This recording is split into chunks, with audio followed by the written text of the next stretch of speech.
Christopher Lee tried to warn us by Ming. Link to the original video in the description. I don't know what he's talking about, but I'm here for it. I love me some Christopher Lee, so let's check it out. Lee played villains, but his life was truly heroic. From hunting Nazi war criminals to speaking 7 languages, inspiring his cousin to invent James Bond, and making the Billboard 100 as a 91-year-old. Yeah. Lee Dude, his album Charlemagne is sick, and apparently that's his ancestor. lived life at 100%. However, in doing so, he also encountered horrible people. Satanism, necromancy, alchemy, witchcraft, satanic ceremonies will be happening in Britain tonight. It is a fact. It is a desperately dangerous fact. And yet, despite all the stories and warnings he's about to share, Christopher Lee always refused to sell his soul. What a man. Do you regard black magic as being fictitious, or is there some truth in it? Some truth. 100% truth. There is nothing fictitious about black magic. In any way whatever. It is a fact which has existed for several thousand years. This year, I'm not gonna lie, Christopher Lee is one of the only people in the entire world that could tell me that, and I would be like spooked out by it. That's oh jeez. It is 1975, and Lee, while preparing to play a satanic cult leader in the film To the Devil, a Daughter, researches occult practices. According to his autobiography, which I'll use as a primary source, on such films, Lee appointed himself Black Technical Advisor, and spent many hours in the British Museum guzzling for satanic trout, or searching for satanic materials. Lee is particularly interested in the ceremonies and sex rituals of occultist Aleister Crowley. Oh yeah, he was known for getting like politicians and shit together and doing weird dark sex rituals where they would like sacrifice a goat and then have sex on top of it. It was weird. While reading Crowley's book, The Book of Law, Lee is profoundly unsettled, a feeling which intensifies when he receives a strange message. There is a church in Los Angeles called the Church of Satan, which is run by a man called Anton Sandor LaVey.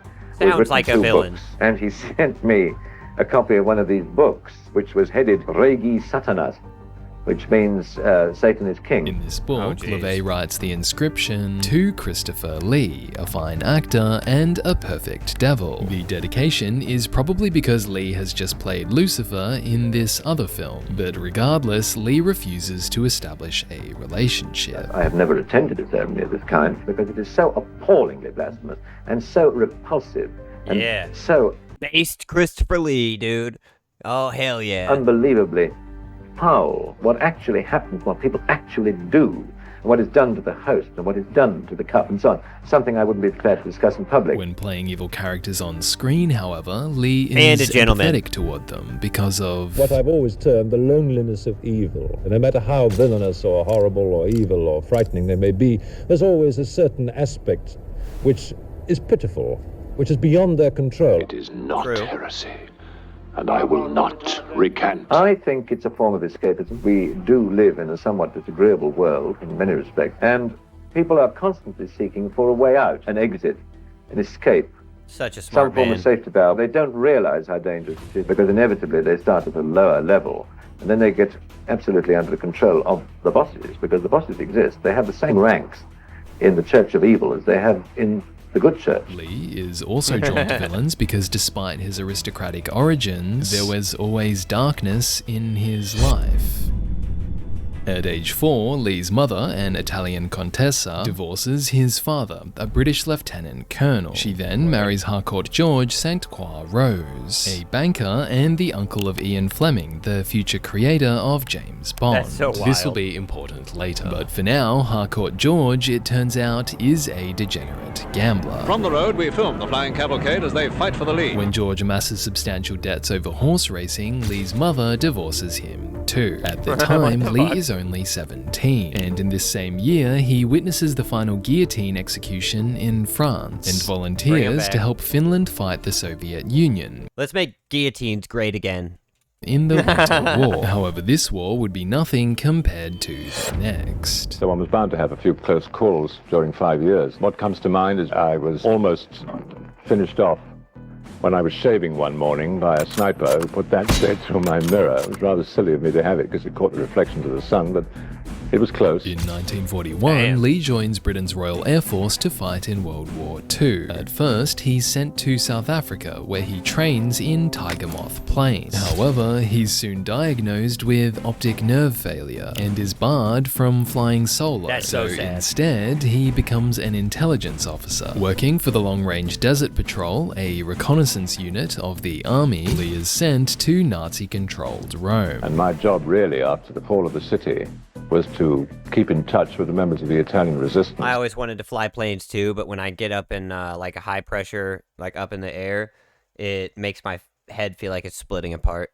And also to find and put away the SS and Gestapo people in Rome and around it. When the war finally ends in Europe, Lee joins the registry of war criminals. And because he speaks fluent German, Ich habe vielleicht zwischen 15 und 20 großen Filme gemacht. he is tasked specifically with apprehending Nazi war criminals, given dossiers of what they'd done and told to find them, interrogate them as much as we could, and That's hand them crazy. over to the appropriate authority. During his mission, Lee, quote, saw these concentration camps. Some had been cleaned up, some had not. I've seen things done in wartime which I try to forget. But I do remember seeing doctors shooting people who were not going to live. Damn. I remember. When the Second World War finished, Damn. I was 23, and already I had seen enough horror to last me a lifetime. But despite the horror of war, during it, Lee used his time off to adventure. On March 15, 1944, he climbed Mount Vesuvius, just 3 days before it erupted. And on another evening in Naples, he discovers a lifelong passion. Dude, one of the few Nepo babies that I actually like. The first opera I ever saw in my life was in 1944 in Naples, just after the fall of the city. And it was the famous Barbara of Seville. And I saw that with some very great singers. And that really started my love of opera. Yeah, it's crazy. He was given an opera position because he was such a great singer. When Lee is discharged from the RAF, he starts opera training in London, but within 2 years finds out there's a different demand for his voice. I would say it was probably by accident rather than by design. I started in 1948 on the stage and in the cinema, and I'd played, like everybody has and should, an enormous number of parts of different kinds and different types of picture. Take a look. Standing in the entrance, Lord Byron. While Lee says he'd gone into acting without a natural gift for it, within 7 Yeah, years, right. he's a jobbing professional. And he meets someone who, unbeknownst to him, will eventually change his Peter life. Cushing. I read The Lord of the Rings every year. And Tolkien. it was 55 or thereabouts when the first one came out. And like all actors, and you read something like that, you had this dream. Oh, wouldn't it be wonderful if it was made? And even You know what? It's cool that he got to play Saruman, but the thing is, Christopher Lee was the only person working on the films who ever met Tolkien, and Tolkien told him specifically that he could play Gandalf if a movie was ever made. That is a fact. He told him in a bar when he met him that he could play Gandalf. And then whenever he came along, he was like, yeah, but I want you to play Saruman. We're going to get this other guy to play Gandalf, which was a great choice. It was amazing in the end, but still. more wonderful I was in it. And I was sitting in a pub in Oxford with some friends. The Eagle and Child is the name of the pub. It's better known as the Bird and the Baby. But he used to go there all the time to meet C.S. Lewis, They who were is buddies. behind Narnia, of course. And I suddenly saw this figure come in, pipe, just like every photograph. And I said, my God, that's the professor. And he came over and said, how'd you do? And I said, gotta how'd you be do, sir? wild. And I thought, now, should I kneel or... 43 years after meeting Of course you should. If I was able to meet Tolkien, I would get down on one knee and be like, my lord. Tolkien, he will score an audition to play Gandalf in Peter Jackson's films. And yes, I mean Gandalf. Explained shortly. After the Tolkien meeting, however, Lee's career is stuck. I thought to myself, well, you've learned quite a bit in 10 years, but nobody really knows who you are. They don't put the face and the name together. There's no reason why they should. So, to get people to recognize him, Lee takes a role where no one would recognize him. Oh, Frankenstein, dude. The Hammer horror films are amazing. Well, the earlier Hammer horror films are amazing, dude. Holy crap. Like the first couple Draculas, the first couple Frankensteins. Oh my god. I thought, well, if I make myself unrecognizable completely. By the way, let's just rip this band-aid off right now. Frankenstein's monster's name is Frankenstein because he is the son of Dr. Frankenstein. And when you have a son, you pass on your name. Boom. Because Dr. Frankenstein created the monster, making him his son. And it works. Maybe people will say, I wonder what he really looks like, and then see what happens. When Lee plays the creature in The Curse of Frankenstein, It was the beginning of what I call my graveyard period. And it started a whole... It's called the monster, by the way. I don't know why that just bugged me, but he's the monster. The creature is talking about the creature from the Black Lagoon. This is the monster, not the new creature. career like liftoff from the launching pad for me. Including Frankenstein, Lee stars in 25 films over 19 years for Hammer Film Productions. They were fairy stories. They were fantasies. Terrorism without risk, if you like. The movies revitalize Gothic horror, but also start a lifelong friendship. This is not Lucy, the sister you loved. It's only a shell, possessed and corrupted by the evil of Dracula. Peter Cushing stars beside Lee It was crazy because Peter Cushing played Dr. Frankenstein in the Frankenstein movies, and then Lee was like the first monster, maybe the second. But then he also played Van Helsing, Peter Cushing did, and Christopher Lee was Dracula.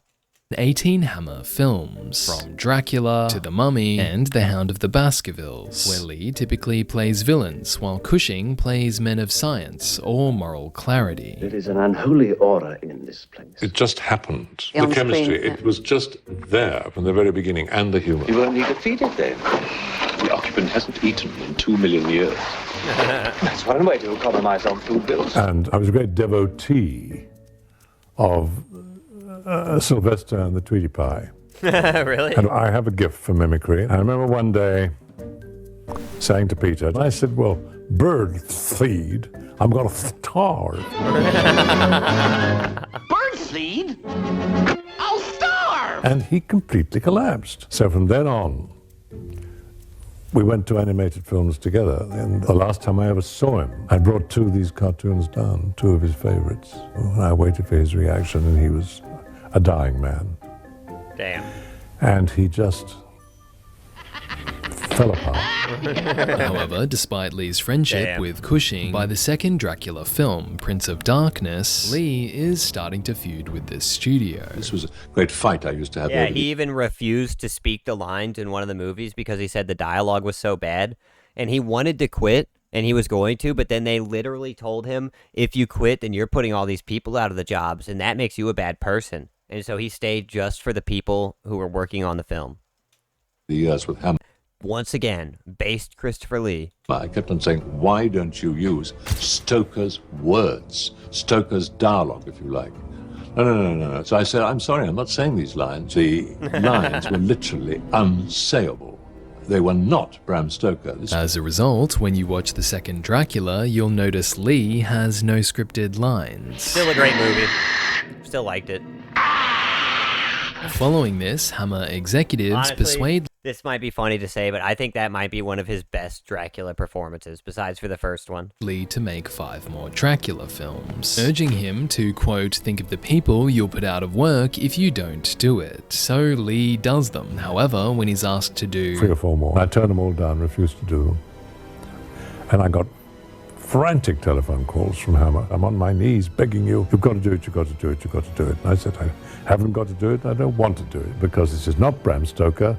You've written the story first, you've stuck the character, it's totally wrong, and I don't want to do it, and I'm not going to. Goodbye. By the time Lee quits Hammer Films, the typecast he built allows him to expand into other roles, from Scottish cult leaders It is time to keep your appointment with the Wicker Man. to James Bond villain Scaramanga. You see, Mr. Bond, I always thought I liked animals. And I discovered that I like killing people even more. At this point, Ian So Fleming good. isn't alive to see his cousin play the role, yet it's still a full circle moment, given Bond was created as an amalgam of the intelligence officers Fleming knew in the war, which of course included Lee. Now that's what I call solar power. That's what I call trouble. It's through another role, however, that Lee becomes known for a unique talent. Now this, as you see, Oh, is yeah, a fencing. sword. It's a 17th century rapier. It's not a delicate little... You know, it's crazy. He was a fencing master and he played Dracula. So naturally it made sense for him to play Count Dooku, which Count Dracula, Count Dooku. I love that. You know George Lucas was a fan because he also got Peter Cushing to play Tarkin. piece which you just thrust at someone with nimble footwork. It's a lethal killing weapon. The most important thing about a sword fight is One to make eye, it look too. as if you intend to kill the other person and as quickly as possible. In The Three and The Four Musketeers, Lee's co-star, Oliver Reed, is stabbed through the wrist, and in this fight, Lee himself tears ligaments in his knee. 3 decades later, Lee will receive unique recognition for his sword fights, when in 2007, after dueling in 17 films, Lee earns the Guinness World Record for most on-screen sword That's fights. sick. I've actually done more sword fights on film, I think, than anyone ever. Back in the 70s, however, despite Lee's push into adventure films, the UK still perceives him as a horror actor, so he makes a decision. Every major executive I knew in America, every producer, every actor finally convinced me that I should not stay here, but I should go to America to live. 1941. To be fair, if you're a big actor, if you really want to make it into acting, especially back then, you had to go to Hollywood. You could do British films for sure, but you would never make even near the amount of money you would have made going to America. Is the new Steven Spielberg comedy film, and starring in it is Christopher Lee. The tall gentleman next to me here is Christopher Lee. And now, ladies and gentlemen, I would like you to meet Loaf. I beg your pardon? What? Oh, yes, of course. Ladies and gentlemen, meet Loaf! In America, Lee guest hosts SNL, but he also observes a certain narcissism Meatloaf. in many young actors. The food and the So many singer. of them are stars before they even make their first film. And you know when you look at them on the screen, Gross. they are looking in a mirror. Absolutely in a mirror.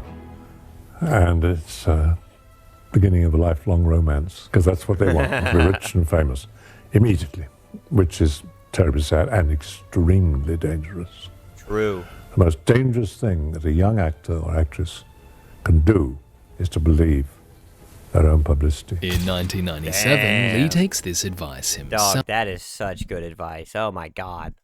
When he hears that Peter Jackson is adapting The Lord of the Rings, he decides to go for the role of Gandalf. But instead of relying on his fame to get it, Lee treats it as a job that he needs to win. To achieve this, he takes a minor role in the new adventures of Robin Hood as the sorcerer Olwen. A man cannot lead a nation to equality when his heart is full of bitterness. And then sends Jackson a letter containing a picture of him as Olwen and a request to be considered for Gandalf. As a result, he gets the audition. But Lee writes, "I don't think he ever had me in mind for Gandalf, because by that time I was too old." And the rest, doesn't even of make course, sense. is history.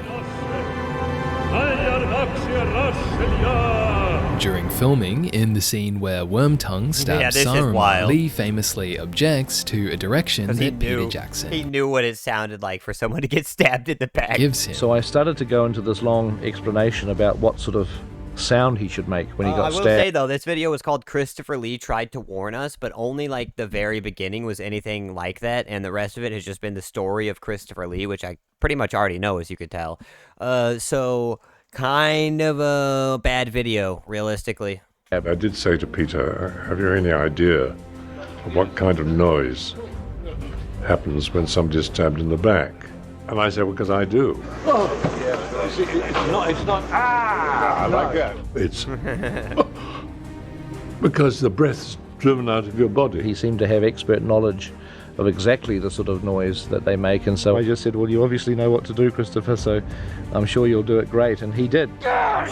And The Lord of the Rings is going to make cinema history. It's crazy that they cut that. It's going to have an impact unlike anything anyone's seen. I'm totally convinced. And not only do the films achieve this, they allow Lee to create and later warn a new generation of fans. I got a call at home, and it said, "This is George Lucas. I'm in Australia, and we're going to do the next Star Wars film, Episode 2. And I'd like you very much to be in it." And he made a remark which I thought was terribly important because you hardly ever hear it now. "We'll have fun." Yeah. Surely you can do better. As Count Dooku in the Star Wars prequels, Lee performs much of his own Those swordplay. lightsabers, by the way, were made out of like a semi-metal thing that would bend as they attacked each other.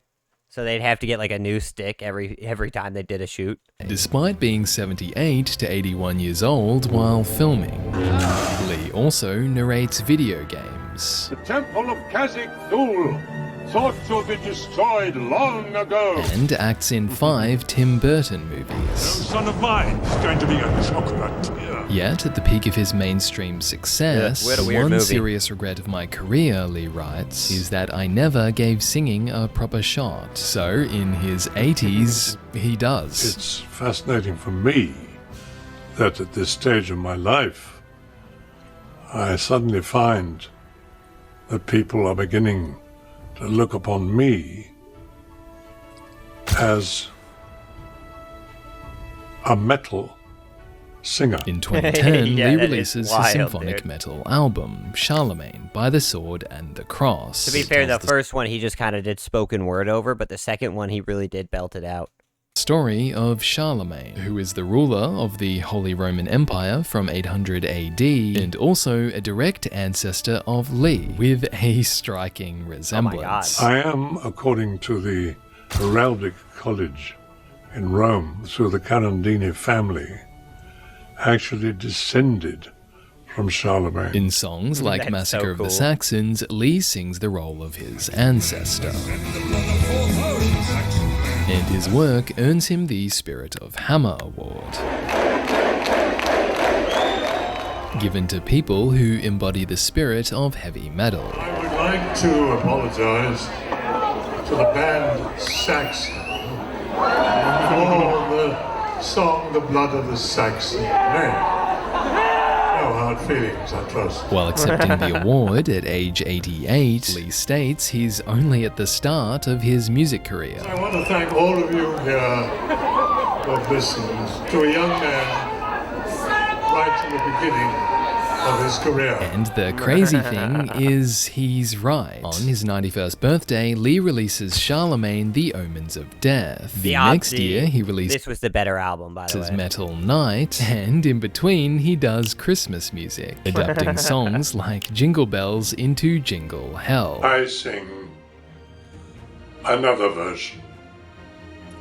It's a bit more naughty. When Jingle Hell reaches 18th in the 2013 Billboard Hot 100, Lee becomes the oldest performer ever to chart. However, That's also wild. in his later years, his reinvention as a metal artist brings new questions about his darker interests. It's well known that you have a huge interest in the occult and one of the largest collections of books. I don't have a huge collection. Somebody wrote I had 20,000 books. I'd have to live in a bath.